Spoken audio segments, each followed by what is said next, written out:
Previously on the Crystal Palace Career Mode series. Jarrad HD is linked with the club. Crystal Palace appointed Jarrad HD as Tony Pulis' replacement. Jarrad HD is going to join Crystal Palace. Jarrad HD has been appointed the new manager of Crystal Palace. Get down, get up again. Come on, get down, get up again. We're taking you in overtime. Get up again. Come on, round two.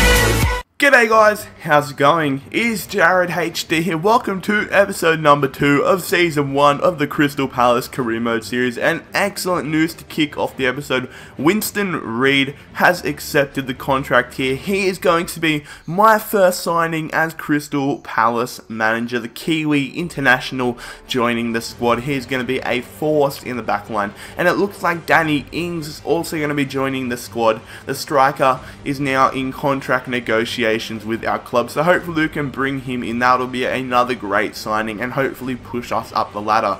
We are going to send Boateng out on loan to Crew Alexandria for the season, young 19-year-old. And we need a backup left back because we only have one. We only have Ward. So I am going to look to bring in Luke Garbett, the young English left back from Everton, in on a season-long loan. Hopefully he can come. But we do have our first pre-season game of the season. It is going to be against the French side, RC Lens, excuse me. We are at Selhurst Park for this game, playing a pretty weak side because I don't want any of my main players to be getting injured. So I'll just give a few of the young guys a bit of a trial run. We do go up 2-0 just before halftime. Doyle and Mariup are getting the goals, which is definitely good. And then we go up 3-0 with Doyle getting his second goal, and that is hopefully going to be the victory for us. We defeat RC Lens in our first pre-season friendly, 3-0. A great showing there from the lads. Basel finally did accept our transfer offer there for Briel, Donald and Bowler, and it looks like the young Cameroon striker is going to be coming to Selhurst Park. Well, actually, I don't know what nationality he is, because on Foothead it says he's Cameroon, but then on the game it says he's from Switzerland, so I don't know, YOLO. But Danny Ings is another signing for this episode to the Crystal Palace squad. Here's going to be our new main striker, our new main man. I'm very pleased to have him in, and we're also going to bring in Luke Garbett on a season-long loan from Crystal Palace. Definitely another great signing. Very pleased with that, of course. Pushing on, we are playing AC Milan away from home at Italy, travelling to the San Siro. It's going to be a tough matchup. We are playing a very weak squad yet again. Just resting players, don't want any injuries. I don't care about pre-season matches that much at all, but it was pretty quiet early on. Mex says getting a yellow card, but then Gale gets a goal in the 23rd minute, but then the right back Abate evens things up. Keve does get injured, but it's only going to be out for about a week, and then it went quiet during the middle of the matchup until we get to the 65th minute, where we have made a few substitutions. Doyle did miss a penalty, and then Fernando Torres went up the other end and scored the match winner there for AC Milan to give us our first loss, a 2-1 loss in pre-season against AC Milan. We are going to send out the young centre attacking midfielder Kyle De Silva to Blackpool on a season-long loan and bring in Mbola as our newest transfer, but you will see that we can't bring him in as the squad is full. So I had to get rid of somebody because Mbola is definitely a player we cannot afford to let go of.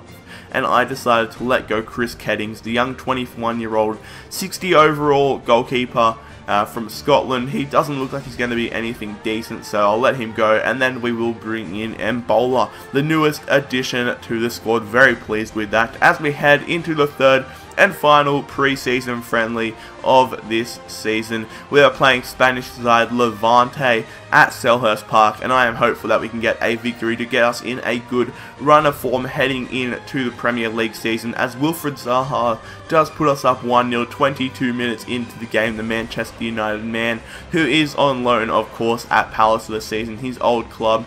He is one of the most influential people in getting Crystal Palace back into the Premier League. Nothing really happens there until O'Keefe does give us a 2-0 advantage, securing the victory and giving us a good victory heading into the Premier League season.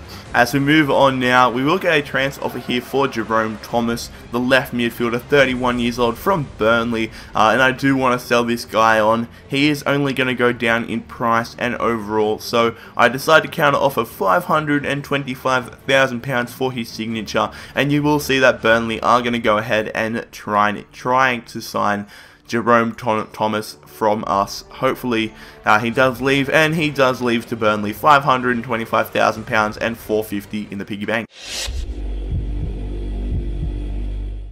We are going to head into the first match of the Premier League season. It is away from home.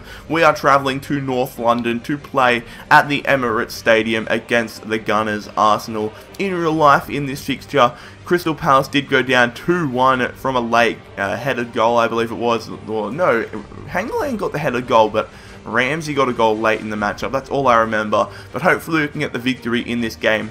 Arsenal playing a very strong side. Szczesny, Debussy, Mertesacker, Koscielny, Monreal, Flamini, Wilshere, Ramsey, the Ox, Welbeck and Podolski. It's going to be a strong side. They're keeping Özil on the bench, and I am playing my strongest side as well. Speroni, Kelly, Reed for his debut. Hangeland, Ward, Jednak, Banan, Balassi, Williams, Ings and Campbell. So Ings and Reed making their debuts. Hopefully it can be a successful one.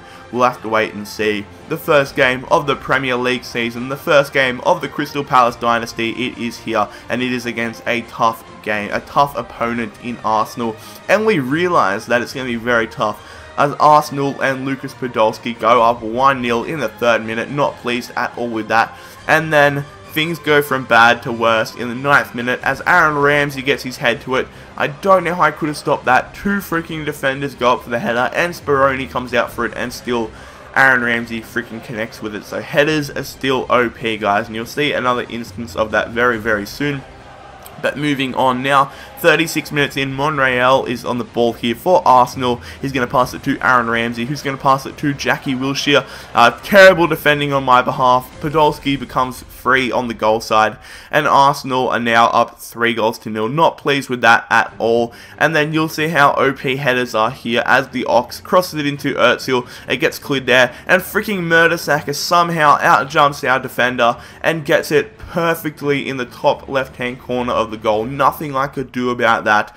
But we are down 4-0, and we end up losing our first game in charge of Crystal Palace, 4-0 to Arsenal. I suppose we can take away from it that Arsenal are a very tough side, but I'm still not pleased with that at all. Still a lot of room to improve, and hopefully we can improve in the next episode as we will be taking on West Ham and Newcastle.